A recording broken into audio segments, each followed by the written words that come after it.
Olá, eu sou a Lia e bem-vindos à nossa investigação sobre um dos maiores mistérios da história. E aí, pessoal? Eu sou o Marco, pronto para ser o parceiro da Lia nessa missão arqueológica. O nosso caso de hoje é: quem foram os primeiríssimos habitantes das Américas e como, afinal, eles chegaram até aqui? Adorei! Então, bora pegar nossas lupas e começar a caçar as pistas.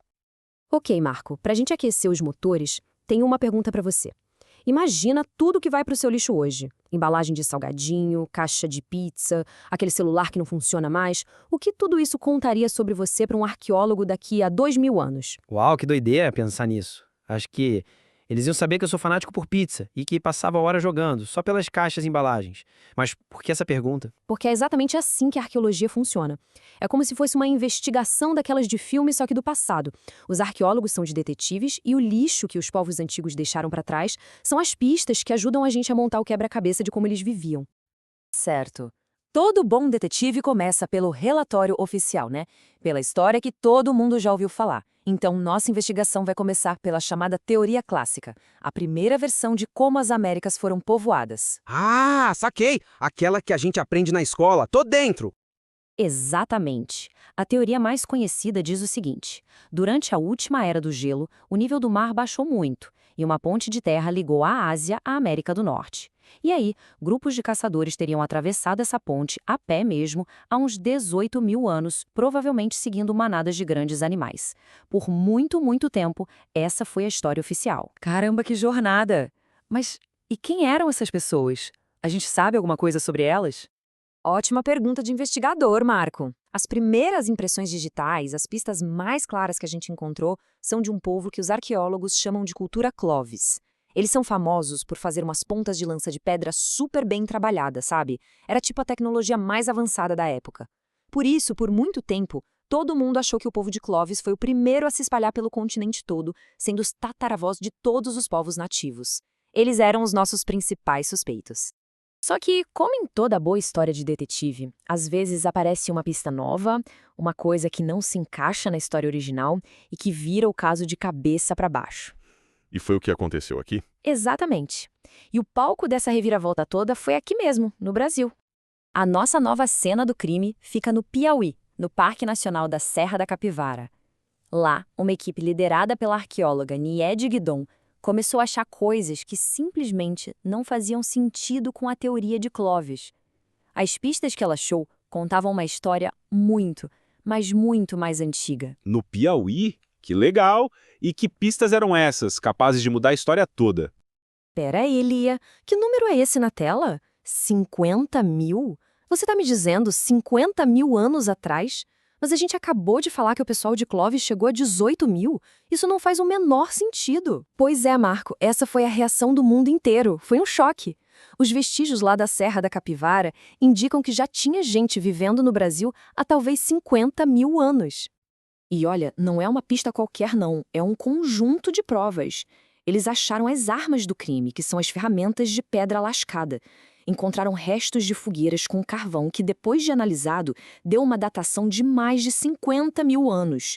E como se não bastasse, a Serra da Capivara é tipo uma galeria de arte a céu aberto, com milhares de pinturas rupestres que são como depoimentos visuais deixados por essa galera. Caramba, então as provas estão lá, ferramentas, fogueiras, os desenhos. Isso muda completamente a linha do tempo da nossa investigação. Mas, Lia, se as evidências são tão fortes, por que a história de Clovis continua sendo a mais famosa? Por que a gente não aprende na escola que tudo começou na Serra da Capivara? Ah, meu caro Marco, aí é que o mistério fica bom de verdade. Aceitar uma data de 50 mil anos significava ter que jogar fora os livros de história e começar tudo de novo. A ideia era tão radical, tão fora da curva que, como diz essa citação aí, muitos pesquisadores preferiram ignorar, achando que era antigo demais para ser verdade. E isso criou uma briga científica gigantesca que está rolando até hoje. E a nossa investigação vai além, porque não basta saber quando as pessoas chegaram, a gente quer saber como elas viviam.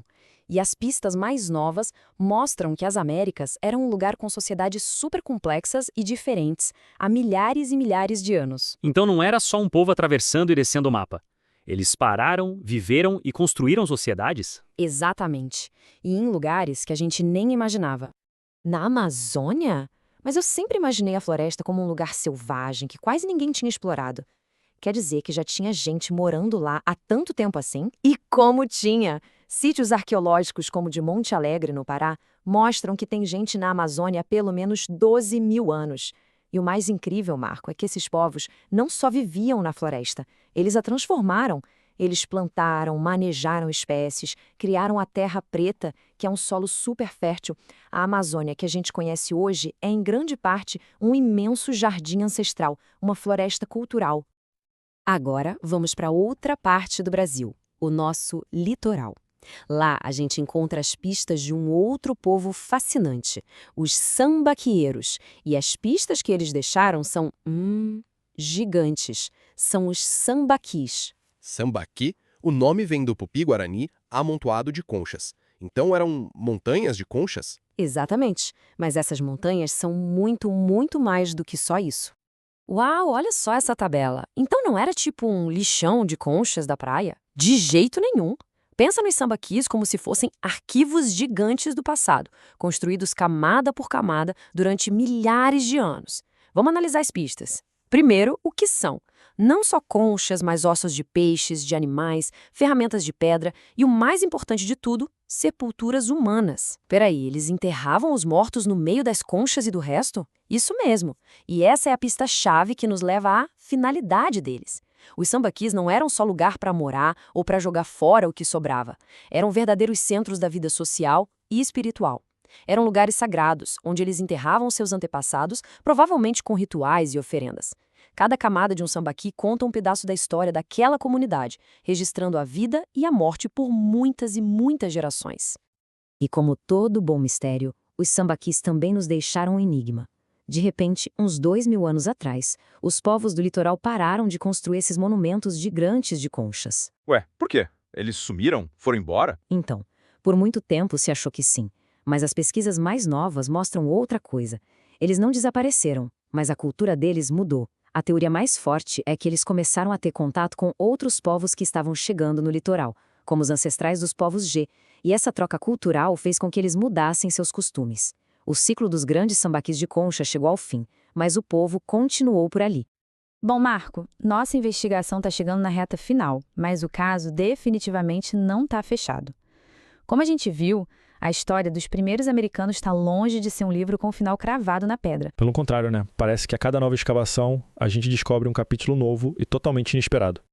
Então, para resumir o caso, de um lado, a gente tem a teoria clássica, com a galera chegando a 18 mil anos pelo Estreito de Bering. Do outro, a gente tem as provas fortíssimas do Brasil, lá da Serra da Capivara, que apontam para uma ocupação muito mais antiga, de até 50 mil anos, e que talvez tenha acontecido por outros caminhos. Exatamente. Hoje, a gente não pensa mais que uma teoria anula a outra. O mais provável é que a história real seja uma mistura bem complexa de várias migrações que aconteceram em épocas diferentes e por rotas diferentes. E essa é a grande conclusão da nossa investigação. A história não é uma lista de fatos que a gente decora. Ela é um caso aberto, um campo de batalha de ideias, onde uma fogueirinha de 50 mil anos pode forçar a gente a repensar tudo. As evidências aqui do Brasil provam que a história humana no nosso continente é muito mais antiga, profunda e rica do que a gente sonhava. É muito louco pensar que a história está sendo reescrita agora mesmo com base nessas descobertas. E a gente termina por aqui com essa provocação. Se os restos de uma única fogueira no Piauí podem virar de ponta cabeça uma teoria que durou décadas... Imagina só quantos outros segredos, quantas outras histórias incríveis ainda estão esperando para serem descobertas.